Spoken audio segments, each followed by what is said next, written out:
कोमल, तुमने मेरी चाय बनाई या नहीं? अरे ट्रेन चली जाएगी क्या? तब चाय बनाकर तैयार करोगी?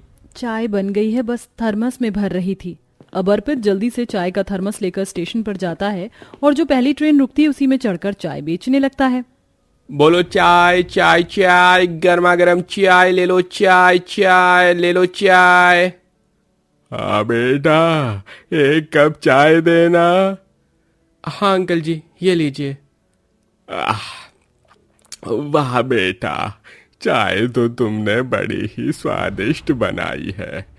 ट्रेन में इतनी अच्छी चाय मैंने आज से पहले कभी नहीं पी। वैसे इस चाय को बेचकर पूरे दिन में कितना कमा लेते हो? अंकल, चाय स्वादिष्ट तो होगी, मैं घर से जो बनाकर लाता हूँ। मैं यहाँ के लोगों की तरह पानी में पाउडर मिलाकर चाय नहीं बेचता। और पूरे दिन में मैं 300-400 रुपये कमा लेता हूँ। पर कभी कभी बारिश या लेट ट्रेन और ट्रेन में ज़्यादा भीड़ हो जाए तो 200 कमाना भी मुश्किल पड़ जाता है। और कई बार तो ऐसा होता है कि चाय ठंडी हो जाती है, इसलिए ग्राहक लेते ही नहीं है। तो बेटा, कोई दूसरा काम देख लो जिसमें तुम्हारा नुकसान कम हो। बोल तो आप सही रहे हैं। अच्छा अंकल, मैं चलता हूँ, ट्रेन खुलने वाली है। अर्पित उस बूढ़े व्यक्ति से पैसे लेकर ट्रेन से उतर जाता है और अगली ट्रेन के आने का इंतजार करता है। इस तरह अर्पित पूरे दिन ट्रेन में जा जाकर चाय बेचता है और शाम को अपने घर जाता है, जहां वह सारी बात अपने घर वालों को बताता है। आज कमाई अच्छी हुई है और एक बहुत अच्छा व्यक्ति भी मिला। बेटा, अच्छे लोग बहुत कम मिलते हैं। वैसे क्या कह रहे थे? माँ, वो कह रहे थे कि मैं चाय बेचने का काम छोड़कर स्टेशन पर ही कोई ऐसा काम करूं जिसमें मेरा नुकसान कम हो और ग्राहक खुद मेरे पास आए। वैसे मैं सोच रहा हूं कि आज मेरे हाथों में पैसे हैं तो कल क्यों ना आप कोमल को अस्पताल ले जाएं। याद है ना आपको, जब सुरभि इस दुनिया में आई थी तो कोमल की कितनी बुरी हालत हो गई थी। अगर इस बार मेरा दूसरा बच्चा अस्पताल में होगा तो हमारी आधी परेशानी खत्म हो जाएगी। बेटा, बहू की डिलीवरी हॉस्पिटल में करवाने के लिए इतने पैसे भी होने चाहिए। चेकअप के लिए तो तू कोमल बहू का अस्पताल भेज सकता है, पर अस्पताल में उसका इलाज करवा पाना बहुत मुश्किल है। आप सब ये छोड़िए और मेरी बात सुनिए। माँ जी, मुझे लगता है वो अंकल बिल्कुल सही कह रहे थे। हमें स्टेशन पर ही कोई काम करना चाहिए।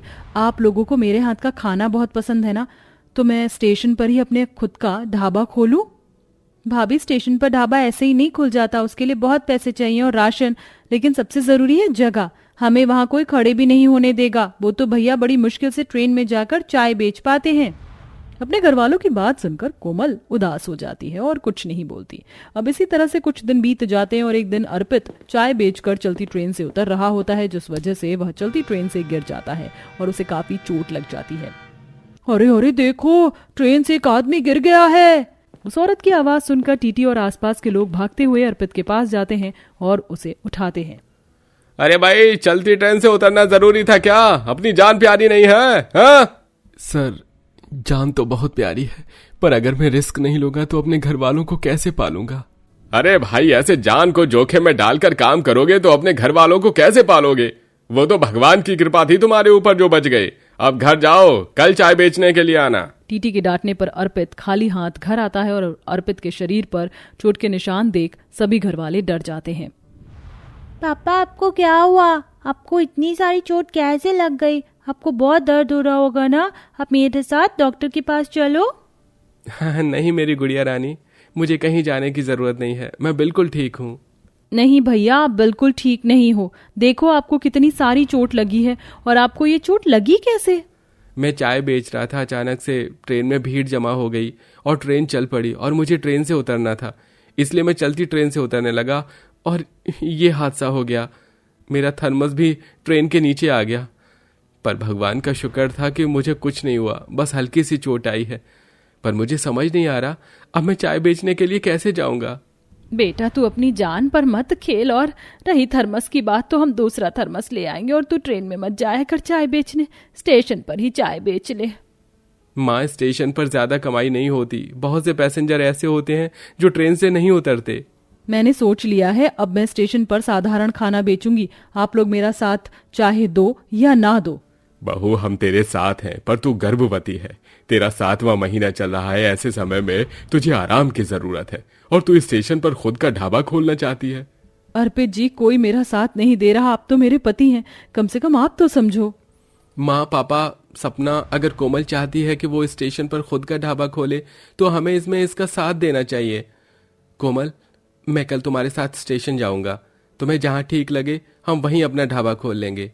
अर्पित की ये बात सुनकर कोमल बहुत खुश होती है और अगले दिन अर्पित के साथ स्टेशन पर जाती है, पर स्टेशन पर उसे अपना ढाबा खोलने के लिए कहीं जगह नहीं मिलती और वह स्टेशन से आगे पटरी की तरफ चलने लगती है और स्टेशन से कुछ ही दूरी पर उसे एक ट्रेन का खाली बोगी नजर आता है, जिसे देख कोमल के दिमाग में एक आइडिया आता है और वह अर्पित से कहती है, अर्पित जी, स्टेशन पर अगर हम ढाबा नहीं खोल सकते तो क्या हुआ, हम स्टेशन से थोड़ी सी दूरी पर ढाबा खोलेंगे और मैं अपने ढाबे में दाल चावल, रोटी सब्जी और पापड़ रखूंगी जो हर इंसान को पसंद है और हमारा खाना स्टेशन के खाने से सस्ता और घरेलू होगा और लोगों को घरेलू खाना बहुत पसंद है। पर कोमल, ये बोगी कितनी गंदी है, इसमें तुम अपना ढाबा कैसे खोलोगी?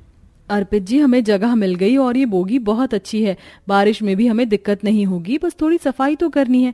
मैं माँ जी और सपना से बात करूंगी, वो इसमें मेरी जरूर मदद करेंगे और हम अपने घर का राशन यहाँ पर रखेंगे, खुद भी खाएंगे और पैसेंजर को भी खिलाएंगे। इस तरह कोमल और अर्पित घर जाते हैं और सारी बात घर वालों को बताते हैं। अगले दिन सपना और आशा कोमल के साथ स्टेशन आते हैं और उस बोगी की सफाई करते हैं और बहुत जल्द वो लोग उस बोगी को सजाकर उसमें राशन का सामान और गैस सिलेंडर रख देते हैं। माँ, पापा, कोमल, जब तक हमारे इस ट्रेन की बोगी वाले ढाबे में कोई ग्राहक नहीं आ जाता, मैं सोच रहा था कि मैं ट्रेन में जाकर चाय ही बेच लूं और वहां पर अपने ढाबे का प्रमोशन भी कर लूंगा। हाँ भैया, आप ट्रेन में जाकर चाय बेच लो, मैं स्टेशन पर जाकर पैसेंजर को बुलाती हूँ। हाँ सपना बेटा, तू सही कह रही है और मैं यहाँ रहकर बहू की खाने में मदद करती हूँ और मैं हमारे ढाबे में आ रहे ग्राहकों को खाना सर्व कर दूंगा। और मैं सीट साफ कर दूंगी। नहीं बेटा, तुम्हें कुछ करने की जरूरत नहीं है, ये भी मैं कर लूंगा। तुम बस बैठकर हमारे बोगी में आई ग्राहकों का स्वागत करना। इस तरह पूरा परिवार मिलकर अपने ढाबे को चलाने के लिए एक नई कोशिश करता है और अर्पित ट्रेन में जाकर चाय बेचता है, साथ ही साथ ट्रेन में बैठे पैसेंजर से बात भी करता है। भाई साहब, ये ट्रेन यहाँ पर आधे घंटे रुकेगी, अगर आप लोगों को भूख लगी हो तो स्टेशन से 10 कदम की दूरी पर हमारा एक छोटा सा ढाबा है, वहां आपको बिल्कुल घर का खाना मिलेगा, पेट भर के खाना, बस 50 रुपए थाली है। अरे वाह भाई वाह, ये तो बहुत अच्छा जुगाड़ कर रखा है तुमने। वैसे एक सलाह दूं तुम्हें, तुम ट्रेन में टिफिन सर्विस भी शुरू कर दो, इस चाय से ज्यादा कमाई होगी। हाँ, मैं आपकी ये सलाह जरूर मानूंगा क्योंकि आप बिल्कुल सही कह रहे हैं।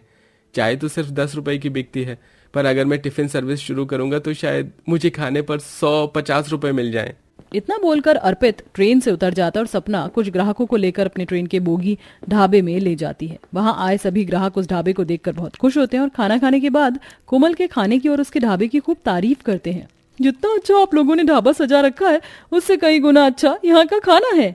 आपका बहुत बहुत शुक्रिया मैडम, अगर फिर कभी आपका यहाँ से आना जाना हुआ तो मेरे ढाबे पर जरूर आना। बहन, अब तो हमें पता चल गया इस स्टेशन का सबसे अच्छा खाना तुम्हारे ढाबे पर मिलता है। मैं तो सबको बता दूंगी, जो भी यहाँ से जाए तुम्हारे ढाबे का खाना जरूर टेस्ट करे। इतना बोलकर वह औरत वहां से चली जाती है। अब यूं ही समय गुजरता है और गुजरते समय के साथ उनका ढाबा पूरे स्टेशन पर मशहूर हो जाता है। अब जो भी उस स्टेशन पर उतरता उनके ढाबे पर खाना जरूर खाता। बहू, तेरा 9वां महीना लग चुका है, मैं तो कहती हूँ तू कल से ढाबे पर आना बंद कर दे। मैं, सपना और तेरे ससुर जी सब संभाल लेंगे। माँ जी, मैं अकेले घर पर रहकर क्या करूंगी, मुझे यहाँ अच्छा लगता है। देखिए, हमारा एक और ग्राहक आ गया, आप जाकर उनका ऑर्डर ले लीजिए। कोमल का 9वां महीना लग जाता है और फिर वह अपने ही ढाबे में काम करती है और इस तरह बहुत जल्द कोमल हॉस्पिटल में अपने प्यारे से बच्चे को जन्म देती है और इस तरह अर्पित और कोमल का सपना पूरा होता है। तो दोस्तों, कैसी लगी आपको हमारी प्रेग्नेंट बहू की ट्रेन ढाबा कहानी? हमें कमेंट करके जरूर बताएं। साथ ही साथ क्या आपको भी यही लगता है कि समझदारी और सूझबूझ से हम बड़ी से बड़ी स्थिति में सुधार ला सकते हैं, जैसा कि हमारी प्रेग्नेंट बहू ने अपनी समझदारी से सफलता हासिल की?